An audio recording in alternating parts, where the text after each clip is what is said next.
Hi guys, this is a topic I want to talk about. Let's talk about trauma dumping. I am so exhausted and so tired of, I'll watch a fabulous video online, and instead of people talking about the video, their viewpoints, their comments, how they felt about the video, what moved them or upset them about the video. And I like it when people kind of cross and talk to each other and whatnot. I can't deal with when people, I don't mind if you give an example. Okay, well, I went through something similar. Boom, make your point. These people write the first chapter of Genesis, and it is just pages that have absolutely nothing to do with the actual point of the video. It's a trauma dump. And I'm noticing that people are just using the comments section as a way to talk about their own experience. Then create a channel, write a book, do an article. But you're taking up a lot of space. You're making it all about you and yourself. And these people, some of them work months and months and months creating these videos, and you're trauma dumping all about your childhood and your history. And why? First of all, you're living in the muck. You're living in the zhuzh of the negative. Okay, whatever you're talking about. These trauma dumps are never positive. Okay, they're always heavy, they're always negative, and they're always thick with, spewing out of whatever. That's a therapy moment, and it's not for the comment section, and it's not for certain types of outlets. TikTok, this is a positive type of, bubbly type of thing. You have all kinds of stories on there, fine. But you're trauma dumping about something that happened to you that has absolutely nothing to do with the person's work. Why are you doing it? Let's get to the root of the problem. What's the root of the problem? The root of the problem is that you're still living in the negative energy of that event, and you haven't dealt with it, and you're using the comments section to purge it. It's okay if you make reference. It's okay if you give an example, but I'm talking about people that it's just on, to the point where there's no room for anyone else to just make a one-line comment. It goes on, and I'm talking 6-7 paragraphs. It's selfish, it's self-absorbed, and it's too much. You're doing too much. So find another way, find another outlet. I'm a coach. Come to me, hire someone, use your insurance, go talk to somebody.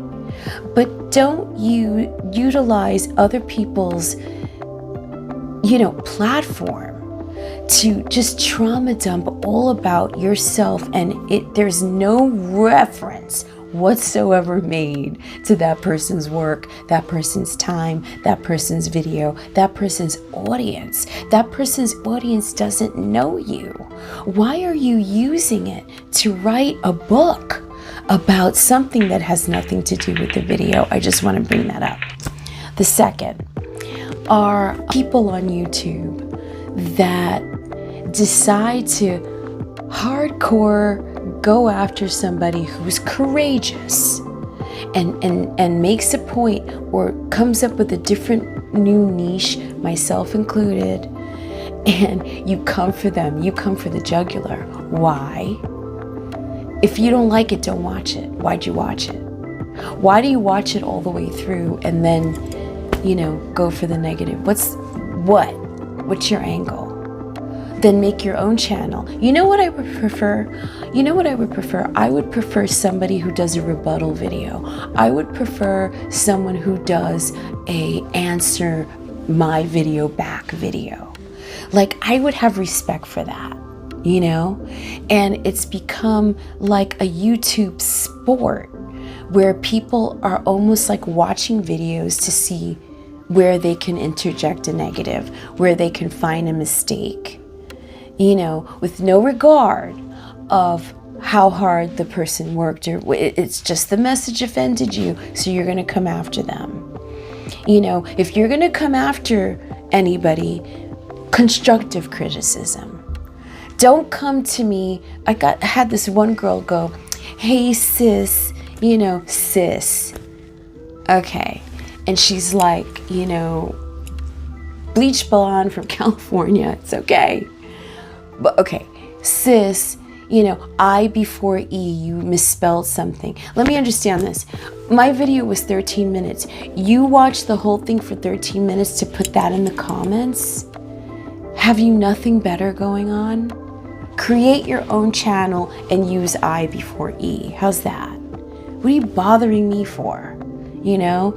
And that kind of pettiness and YouTube one-uppingness, enough. Enough. Aren't we better than that? Don't we have better things to do in the world? It's just exhausting to me. Stop with the petty. The other thing, I really admire the people that do documentary style videos on a subject. And I think that those types of videos get a lot of props, and deservedly so. However, those really state-of-the-art, you know, types of videos, the Mr. Beast type of videos, the ones with a lot of special effects, money put into them, zhuzh, are fantastic theater. They are amazing entertainment. And, you know, these are things that can be on television because they're so well produced and well crafted. However, those same creators, when they run out of ideas, what do? They go after the little guys. They steal from them. They have the budget and the manpower to then create a bigger version of the very thing that they stole. And that leaves the little creator in the dust. It's not fair. And I think that it is a heinous form of stealing. I think it's just like, wow, really? I know various types of stealing has been going on since the world began. I get that, but I'm talking about YouTube in particular. Why?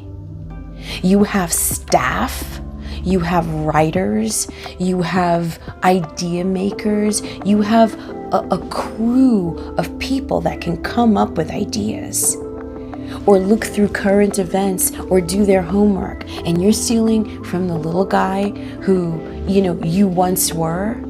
Shame on you. Enough.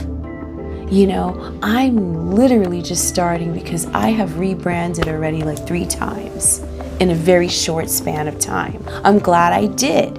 I think I'm doing better quality versus quantity of work. But every time I come out with something, you know, I'll see videos that are literally using my same catchphrases and going, you know, I'm over 55. I'm so sick of it. Come up with your own ideas. You can't? Then don't make the commercial. Hire somebody. But stop, you know? And I'm not saying that I don't get inspired and I don't have ideas from an idea that I saw. But I most definitely make it my own, and I don't make it an obvious thing. I mean, these are people that don't have a brain in their head. I had a woman who literally started dressing like me, you know, and wearing her hair and doing the jewelry. And there was a point in time I was doing fedoras. I mean, she came out with all fedoras. What's interesting, though, is that because I am eclectic and I change, it's hard to keep up with me because I change myself and I get into a different mood and I do different things. Thank God. But I completely lose respect for the person who has, 100,000 views, and their next video they stole from a very small creator who's only been on less than a year. I really wish that would stop, and I just had to speak my mind on this, guys. So, love and light. See you guys soon. Go to my pen site. Please subscribe and like and do all that good stuff. Kisses, Cleo.